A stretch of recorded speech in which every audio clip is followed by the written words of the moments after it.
भगवान के पुत्र, उनके अंदर एक अवगुण है कि वो संतों का सम्मान नहीं करते। भगवान कहते हैं कुछ भी कर लेना, संतों का अपमान मत करना, नहीं तो भगवान होते हुए भी मैं तुमको नहीं बचाऊंगा। बच्चों ने बात मानी नहीं, संतों का अपमान किया। भगवान के पुत्र शांब के पेट में पोटला बांध करके साड़ी पहना के जनानी बना के ले गए। बोले इसके पेट में बेटा है कि बेटी, बताओ महाराज। संतों ने कहा हमारा अपमान करते हो, कृष्ण के पुत्र को हो तो कुछ भी करोगे, हम श्राप देते हैं, इसके गर्भ से वो लोह पिंड जन्म लेगा जो तुम्हारे संपूर्ण विश्व को नष्ट, संपूर्ण कुल को नष्ट कर देगा।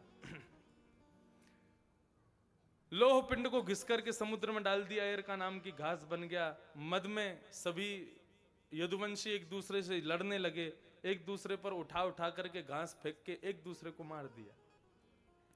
एक भेलिया ने बाण पर उस घास को सजाया। ठाकुर जी वृक्ष के पीछे आराम कर रहे थे, अपना पैर का तलवा ऊपर किया तो उसको लगा शायद किसी हिरण का कान है। ये बात देख करके उसने जैसे ही बाण अभिमंत्रित करके छोड़ा है, ठाकुर जी के चरण में जाके बाण लगा। दौड़ा दौड़ा आया, आकर के देखा, क्षमा मांगने लगा। ठाकुर जी बोले सब मेरी आज्ञा से हो रहा है, तुम कुछ नहीं कर रहे हो, जाओ वैकुंठ जाओ। अर्जुन भगवान की सभी पटरानियों को लेकर के ब्रजमंडल जाने लगा। अपने गांडीव धनुष का बहुत अभिमान था उसको। भगवान रूप बदल करके गए और सभी पत्नियों का हरण कर ले गए। बोले मेरे बिना तेरा गांडीव धनुष भी किसी काम का नहीं है। मैत्री मुनि और विदुर जी को ठाकुर जी ने अंतिम समय में ज्ञान उपदेश किया। इसी को भागवत धर्म कहते हैं। क्या कह रहे हैं भगवान कि ये वही भगवता प्रोक्ता उपायात्मलब्धये अंजः पुंसाम विदुषाम वृद्धि भागवतान हितान। भगवान कह रहे हैं जो मैं भागवत धर्म बता रहा हूं, इसको जो पालन करेगा वो कभी गिरेगा नहीं, और कभी गिरेगा भी तो मैं उसको उठाने के लिए आऊंगा। भागवत धर्म के अनेकों रूप ठाकुर जी ने बताए, लेकिन एक भाव ठाकुर जी का बहुत ही अच्छा। क्या कह रहे हैं कि खंबायु यज्ञम सलिलम महिंच ज्योतिंसि सत्वानि दिशो द्रुमादि सरित समुद्रांश हरे शरीरम यत्किंच भूतम प्रणमेदनन्यम। ठाकुर जी क्या कह रहे हैं? भगवान कह रहे हैं कि आप मुझे पाना चाहते हो तो सबसे पहले अपनी दृष्टि को शिकारी नहीं पुजारी बनाओ। जिसको देखो उसी की पूजा उतार लिया करो अपने नेत्रों से। किसी को देख करके यदि आपके हृदय में हीन भावना आती है तो यह भी विचार करना जो मंदिर में मेरा स्वरूप है वो उसके अंदर भी है। यदि किसी के भी प्रति हीन भावना आपके भीतर है तो वो हीन भावना उस व्यक्ति के प्रति नहीं, मेरे प्रति है। अष्टावक्र 8 जगह से टेढ़ा था उसका शरीर, बहुत विद्वान था, लेकिन एक राजा की सभा में पहुंच गया। राजा की सभा में जैसे पहुंचा तो बैठे हुए अतिथियों ने उसको देख के हंसी उड़ा दी। अष्टावक्र वहां से जाने लगा।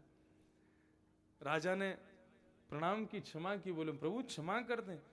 बोले क्षमा की क्या बात है, तुम लोगों ने मेरी हंसी नहीं उड़ाई है, मुझको बनाने वाले की हंसी उड़ाई है तुम लोगों ने। अष्टावक्र का कहना। किसी के रूप पर, किसी के गुण पर, किसी के कर्म पर आपको अधिकार नहीं है कि आप उसकी हिंसा करो, आप उसकी अवहेलना करो। वो कर्म गलत करता, अपने कर्म का फल पाएगा। उसके गुण अच्छे नहीं है, वो अपने गुण का फल पाएगा। उसका रूप अच्छा नहीं है तो इसमें उसका क्या दोष है। आप सबके प्रति अपनी समान भाव रखो। श्री विनोबा भावे से किसी ने पूछा संत की परिभाषा एक शब्द में बताओ, तो विनोबा भावे कहते हैं जो खुद में अवगुण और सब में सद्गुण देखे वही संत है, और जो खुद में सद्गुण और बाकी सब में अवगुण देखे वही इस निश्वर संसार का एक छोटा सा तुच्छ प्राणी है। अपने में गुण देखता है। सदैव विचार करो। दूसरों में दुर्गुण खोजना बहुत आसान होता है, लेकिन अपने दुर्गुणों को स्वीकार करना ये सबसे बड़ा मुश्किल काम है। लेकिन याद कीजिए, दुनिया में सबसे बड़ा सद्गुण यदि कोई है तो वो अपने अवगुण को स्वीकार करना। हां, मैं ये कमी है मुझ में, ये सबसे बड़ा सद्गुण है संसार का। भगवान कहते हैं सब में मुझको देखो।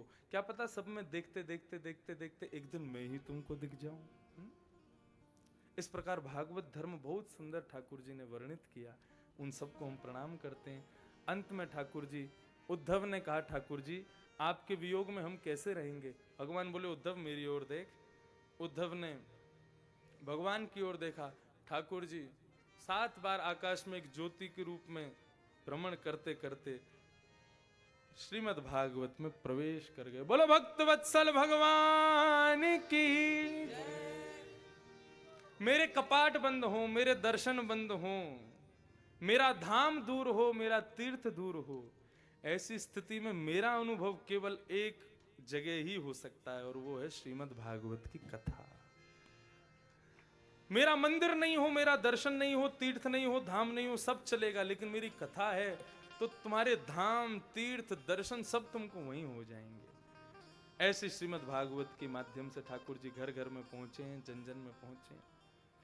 परीक्षित महाराज से सुखदेव जी कहते हैं, सुखदेव, परीक्षित जी कथा विराम ले रही है। लोग कहते हैं, ऐसा भागवत की भी कथनी है कि कथा विराम लेने के बाद में सुखदेव जी चले गए, तब तक्षक सर्प आया, उसने डस दिया और परीक्षित जी की मृत्यु हुई। लेकिन भक्तमाल बहुत सुंदर बात कहती है। भक्तमाल क्या कहती है? भक्तमाल कह रही है कि परीक्षित को डस दिया उस सर्प ने, तक्षक सर्प ने, उससे उसकी मृत्यु हुई? नहीं। बोले जो परीक्षित कहता है कि मुझे भूख नहीं लगती, प्यास नहीं लगती, बस कथा सुनाते रहो, इतना कथा से प्रेम करने वाला व्यक्ति, उसकी मृत्यु तक्षक सर्प के डसने से नहीं, कथा विराम होने के वियोग से उसकी मृत्यु हो गई। बोले अब कथा ही खत्म हो गई, कथा ही विश्राम हो गई, तो मैं जीवित रह के क्या करूं? तक्षक सर्प तो केवल उसके देह का अंतिम संस्कार करने आया था। कथा विराम लेते ही परीक्षित ने अपने प्राण परित्याग कर दिए। बोलो परीक्षित जी महाराज की, भक्त वत्सल भगवान की। श्रीमद् भागवत जी का अंतिम श्लोक सब मेरे साथ में गाओ। नाम संकीर्तनम यस्य सर्व पाप प्रणासनो प्रणामो दुख समनः तम नमामि हरिम परम। जिन हरि के नाम गाने से, स्मरण करने से सभी प्रकार के पाप नष्ट हो जाते हैं, ऐसे प्रभु श्री हरि के, श्रीनाथ के नाम को हम बारंबार प्रणाम करते हैं। आज का ये उत्सव यहाँ विराम ले रहा है। आप सब लोग अब अपने अपने घर को प्रस्थान करेंगे। हम भी अपने लाल जी को लेकर अगली कथा में प्रस्थान करेंगे। पुनः आप सबसे मिलना होगा हमारे गिरधर लाल के अगले जन्मोत्सव में। आप सब लोग भूरी भूरी स्वागत हैं। सब लोग पंढरपुर पधारें। पंढरपुर में श्रीनाथ जी के मंगलमय, दिव्य मंगलमय उत्सव को हम मनाएंगे। तिथि में पुनः कहूँ, तिथि की आपको इसी जनवरी को मैं 26 को पंढरपुर जा रहा हूँ। 26 तारीख को ही मैं पंढरपुर जाकर के तिथि सुनिश्चित करके सब वैष्णवों तक पहुंचाने का प्रयास करूंगा। आप सबसे मेरी प्रार्थना, जरूर जरूर श्री पंढरीनाथ भगवान के चरणों में श्री गिरधर लाल जी के उत्सव मनाने के लिए जरूर पधारिएगा।